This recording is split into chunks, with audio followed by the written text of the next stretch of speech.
Good afternoon, everybody. It's Dave with Alaskan Homesteading.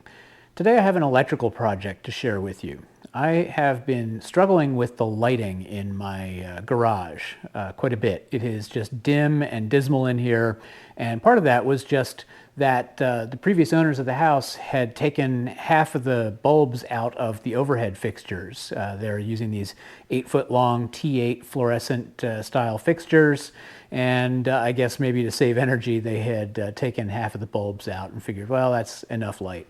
But for me, for what I want to do in here, for the work that I do, I just really want more light, and so I'm upgrading things a little bit. Today, I'm going to share with you my process for upgrading this one light fixture from fluorescent tubes to LED tubes. The other fixtures in the garage were already done when I had bought the house, and so I went to put an LED tube into the fixture over the workbench here, and it didn't do anything. So what I realized was that one hadn't been upgraded yet. And so I'm going to show you that process. Now, just to be clear, I am not an electrician. I am an experienced homeowner who has done an awful lot of electrical work. Here in this jurisdiction, I am allowed, and in many jurisdictions, you are allowed as a homeowner to make electrical modifications to your home. You may or may not need to pull a permit from your local government office. Wherever you are, you'll have to check with that. And this video is not really a how-to per se. I don't want anybody to get the false impression that I am directing anybody to undertake this project. But I think it's an interesting project. It's a very simple one in general. And part of why I want to do it is A, to just have more light in the shop, and B, to potentially save a little bit of money. Let's talk about power consumption, cost, and break-even point here for a second. Because I said I wanted to save a little bit of money by doing this. And so I'm going to give you some numbers. I've got notes written here that I'm going to just read from because I won't keep the numbers straight in my head without them. Those fluorescent tubes cost $10.74 a piece versus the $22.49 a piece for the LED tubes. Let's assume that you're going to use your room for 6 hours a day, every day of the year.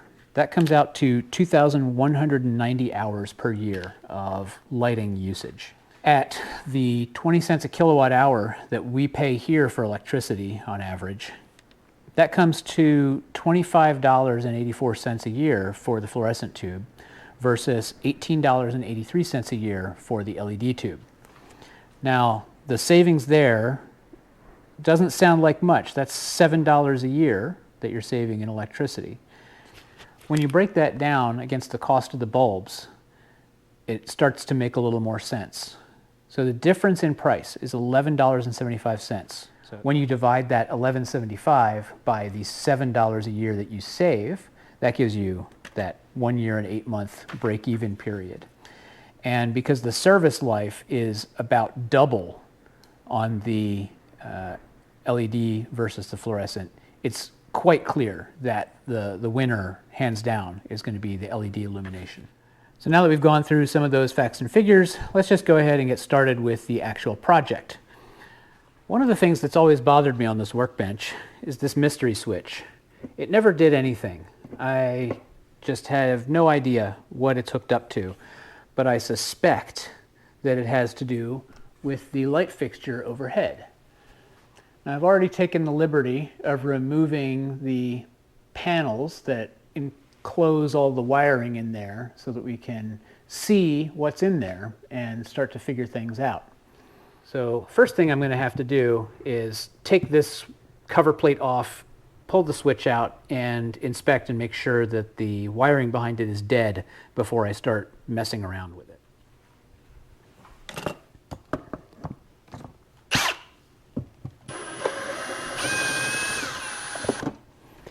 And again, I cannot stress this strongly enough,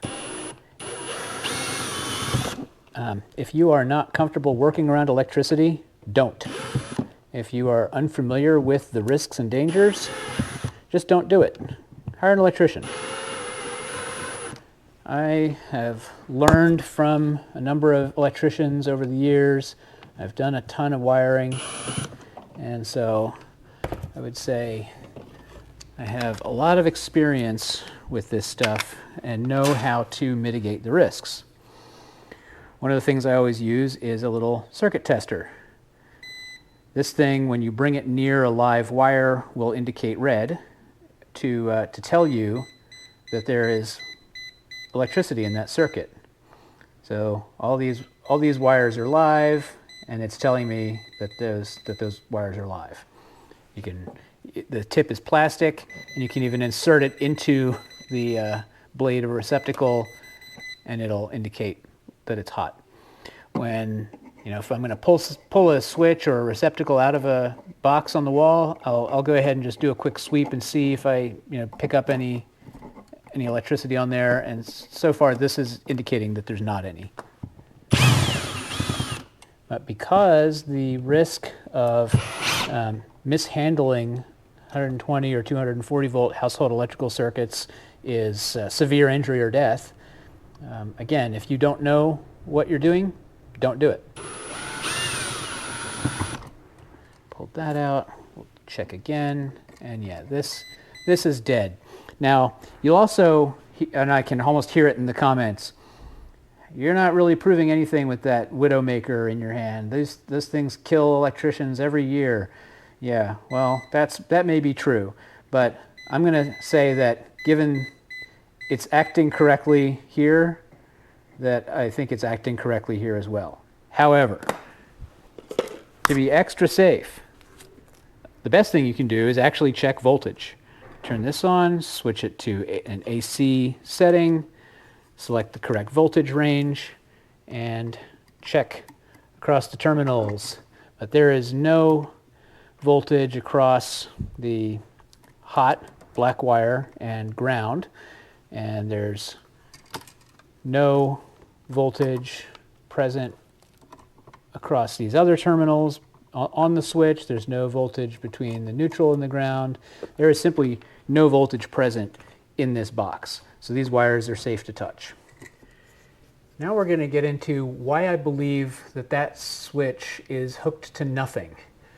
There's this pair of wires coming out of the ceiling above this fixture here. They come out inside the fixture, and they come out here and are terminated at this cap, this wire nut. And there is no voltage present on this wire. And they've tied the hot and the neutral, the black and the white, together in this wire nut, which is, again, it's indicative to me that this is the other end of the wire coming from the switch directly below. Let's talk a little bit about the anatomy of a fluorescent light fixture.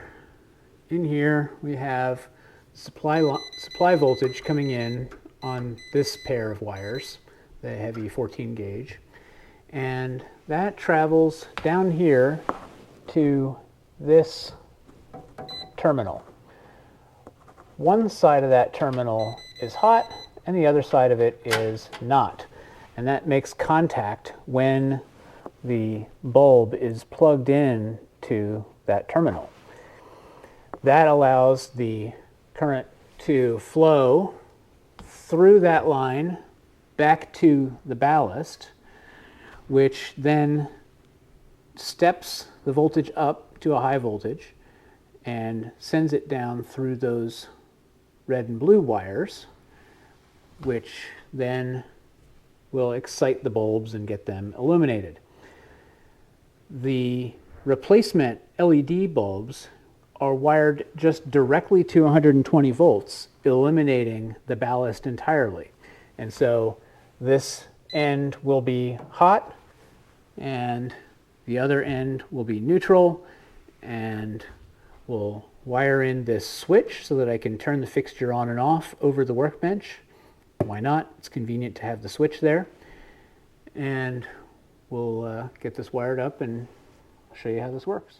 And one more quick note, before I get started with this, I'm going to have to go shut off the lights in the garage so that this has no power coming to it, and then disassemble the wiring and recap the hot end with the wire nut so that I can complete all of the rest of the rewiring in the fixture with actual light in the room. So I'll make the fixture safe by capping the hot supply to this fixture, and then I can pull everything out, rewire it according to the instructions, and then when I'm ready to make the final connection for hot to the to the input of the light fixture, then I can turn off the lights in the garage again, reconnect that, and then turn the power back on.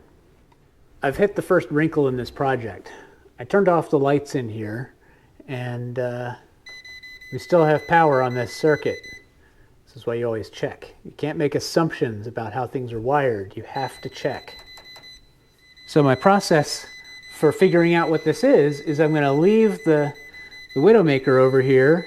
I'm going to go over to the circuit breaker panel, and I'm going to start turning off breakers for the shop until I can figure out which one of these circuits is energized here. That is certainly convenient. It was the circuit labeled garage lights in the panel. Now that that's de-energized, I can take all this nonsense tape off of here, take the wire nuts off, cap the hot supply lead, and then rewire the rest of the fixture.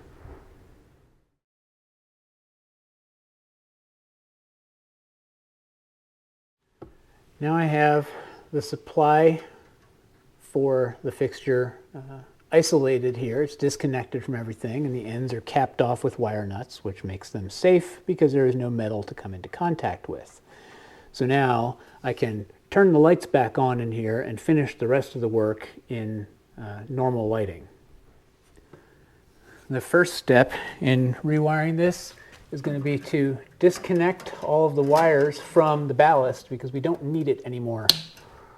The way these fixtures work in this direct wire mode, if you rewire them for use with LED bulbs, the terminals at this end all get wired together, and the terminals at the opposite end all get wired together.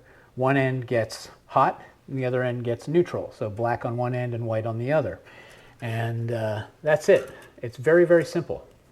I like to use Wagos or something similar to that in a lot of new stuff that I'm doing, but what you'll observe about these wires is that they're very thin conductors that come from the terminals on the fixture, and they just won't work with the Wagos. So they will be wire nutted. And this habit is why electricians are known in the trades as being the biggest mess makers. They never, ever, ever clean up the little stripped wire ends that they take off when they're doing wiring. Just fling it everywhere, make a big mess for everybody else to clean up. And I need to kind of pull these wires out so I can see what's what. Two white ones need to be joined together. These white ones need to be joined together. And cut those off at the ballast as well. And the ballast is not an inert metal fixture. Pull these out. See what with. So all four of these conductors on this end are going to be wired together, and they are going to be connected to, I'm going to make this end the hot end for no particular reason. I'm going to cut this piece off because I don't need that white neutral line over here. So I'm just going to get that out of the way. Cap it with a wire nut so it's just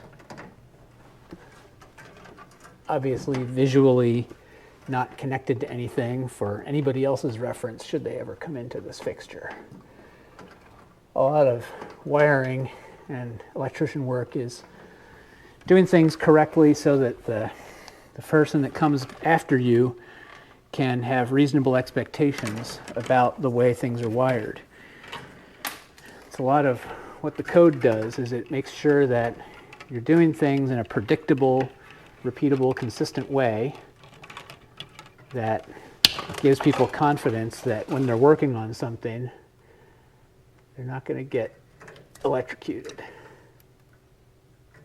Now, that doesn't absolve anybody, any electrician, homeowner, etc., from confirming first what the state is of the wiring before you start working on it. Because if you don't do that and you get shocked, that is on you.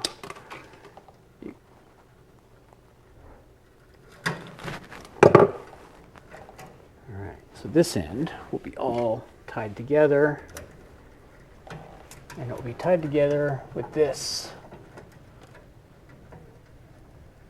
Now, some people like to pre-twist the conductors before putting them into a wire nut. I don't prefer it.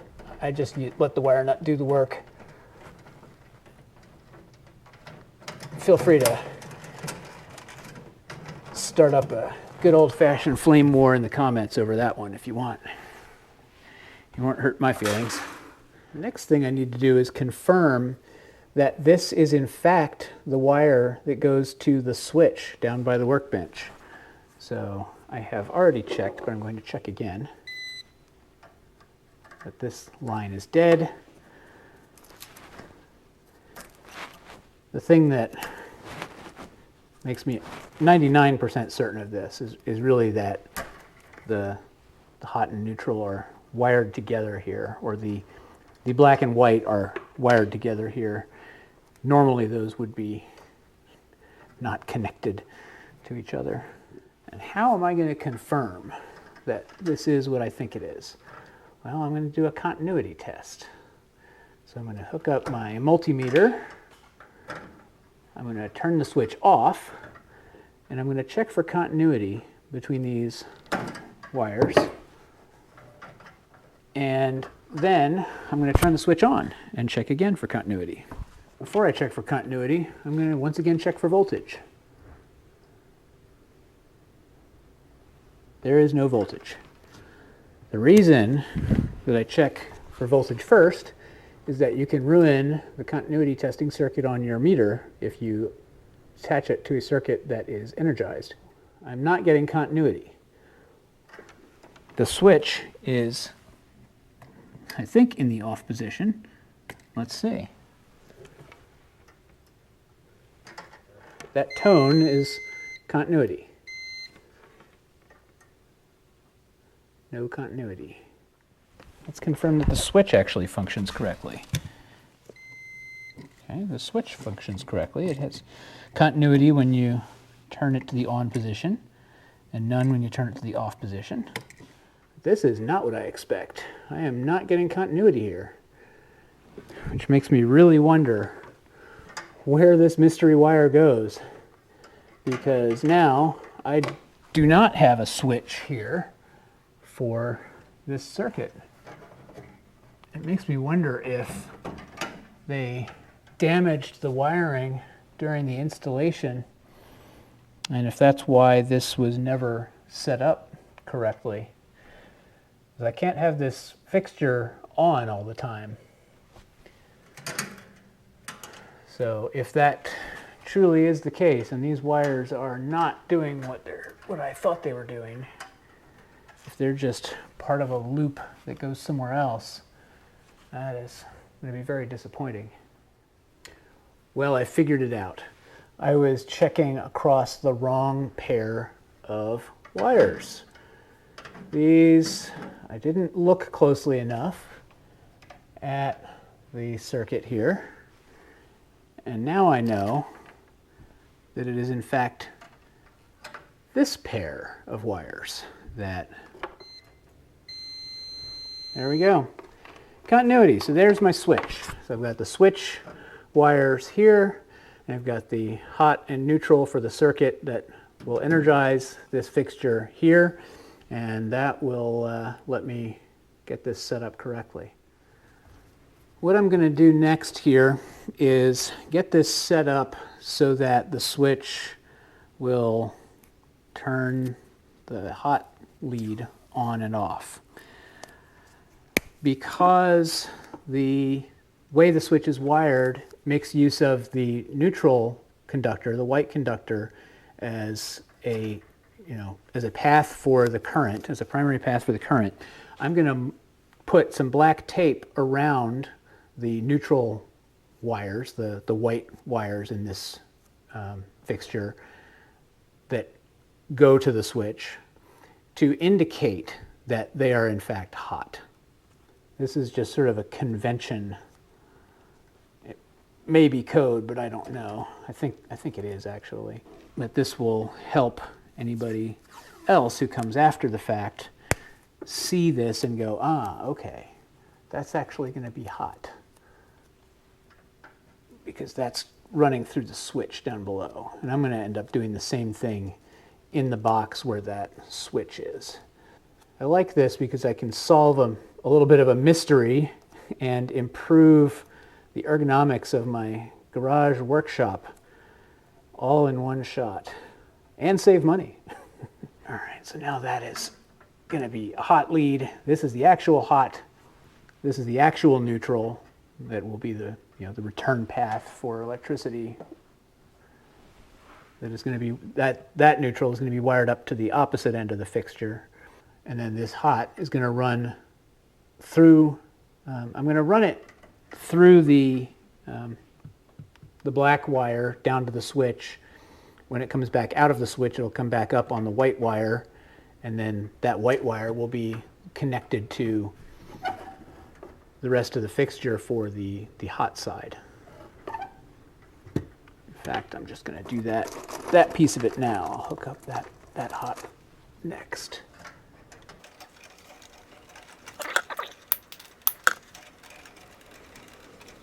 All right, there we go. There we have it. So that is the hot side going to one end of the fixture,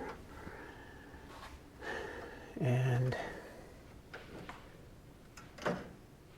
this is going to be the neutral side going to the other end of the fixture, which I'm still going to go ahead and I'll cap that back. Cap this. This is going to be the neutral side going to the rest of the fixture. I'm going to cap that again so I can run it down here where it'll connect to the wires at that terminal. And now this is where I'm going to have to de-energize the garage again. Okay. We've got the power shut off to the garage circuits. Everything in here is dead. So now this is the main hot wire coming in. This is the wire that goes to the switch. So these two get to connect.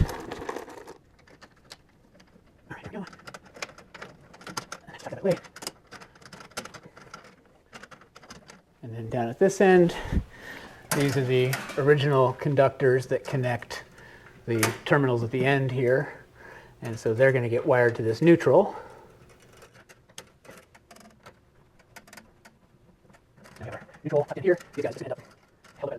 Here's the panel.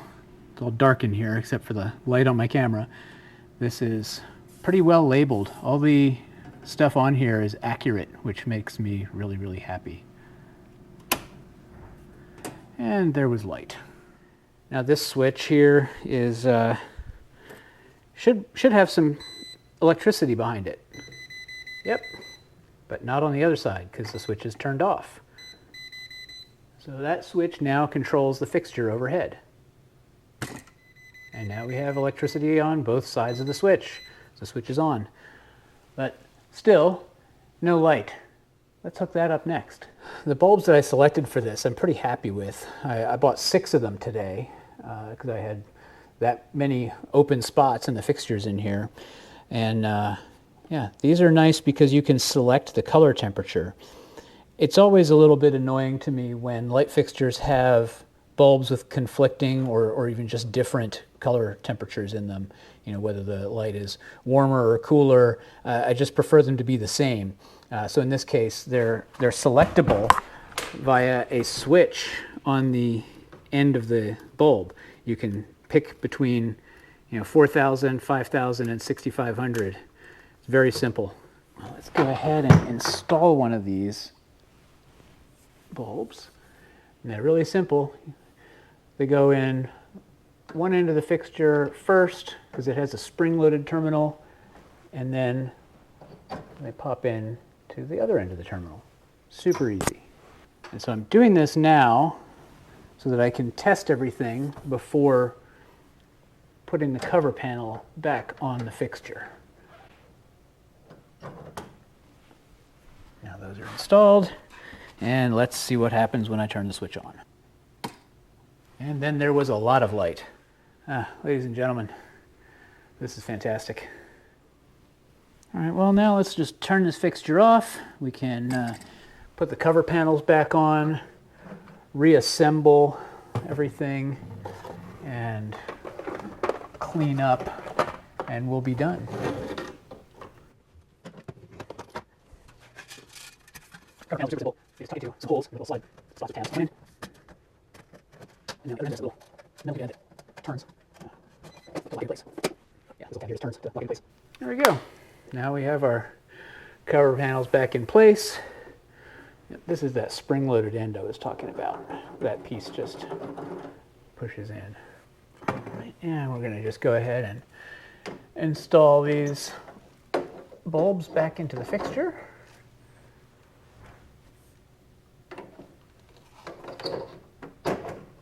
We'll turn that back on. Lots of light, wonderful. They do have a little bit of a dark strip on the one side, just where I believe the LEDs are actually mounted on there.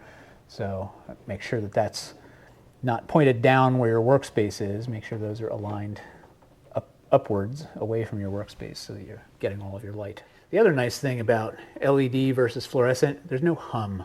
You don't get that hum from the transformer that is so annoying, at least to me anyway. I find it annoying. And the light is, there's no flicker to the LED bulbs versus the fluorescent, which can sometimes have a little bit of a flicker to them. All right, now we'll just put this receptacle back the way it was.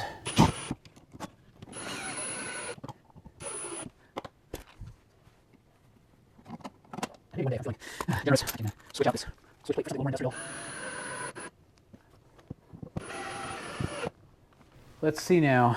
This makes a big difference in the usability of my workbench here.